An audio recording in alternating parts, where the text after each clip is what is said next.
Despite being mostly abandoned for more than 40 years and despite its crumbling nature, the Central Terminal remains one of Buffalo's most beloved buildings. The old train station is a landmark where over the years many redevelopment proposals have come and gone about as quickly as the old locomotives.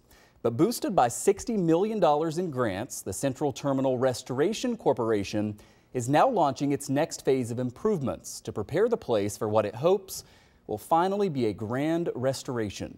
Here's Dave McKinley.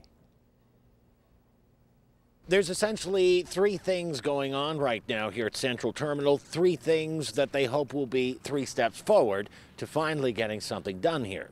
After spending $5 million on studies and structural work over the past 3 years, the agency will spend 3 times that amount over the next 3 years for additional improvements. She has some windows open. We need to seal those up, and we need to get the roofs sealed up, keep the water out. Inside, they'll be shoring up the vaulted tiled ceiling of the main concourse and finally restoring the parking ramp, which exists below the terminal plaza. It's one of our major assets, so that it can be used when they begin to reopen the concourse for public events.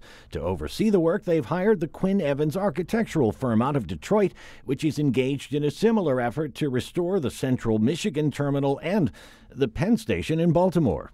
And they're paired with a number of local firms, Barbara Campagna and Design Synergies, so we're happy about that sort of local national pairing. In September, they hope to pick a developer that shares our vision that we created with the community in the master plan. A master plan which puts the price tag for redeveloping the entire 30-acre site, including some buildings owned by the city of Buffalo, at close to $200 million. Part of what this wants to be is a civic commons, using the inside, outside, the concourse, our great lawn as event and activity space. But as you know, we have lots of other space. This could be housing. This could be building on Buffalo's innovation sector. It could be offices, light manufacturing. It could be community space for other not-for-profits. There's a lot of room here for a lot of different uses.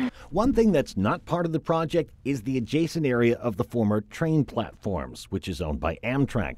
We asked if they thought someone would invest huge sums to make all of this nice over here if all of this were to remain like it is over here. But sometimes things happen incrementally, and once you get a great start, the ball is rolling on other opportunities that come along with it.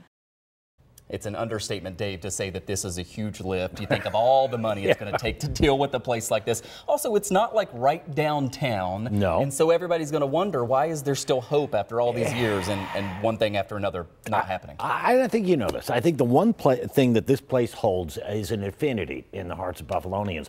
Unlike many other old buildings, there's an attachment here. There's a lot of people really rooting for this project. Let's not forget, state did commit tens of millions of dollars to getting things rolling. That might make the difference between something coming to fruition here and all the ideas in the past that just went nowhere. Not going to happen overnight, though, Michael. Got to remind you that work is not going to start until perhaps next year, those renovations we talked about. And it won't even be completed until possibly 2026. And only then could you get development going if they land a developer. So we're talking about a long time, my friend. 2026, though, the Bill Stadium and something at the Central Terminal. Could be a lot to look forward to. All right, we'll follow it, Dave. Thank you very much.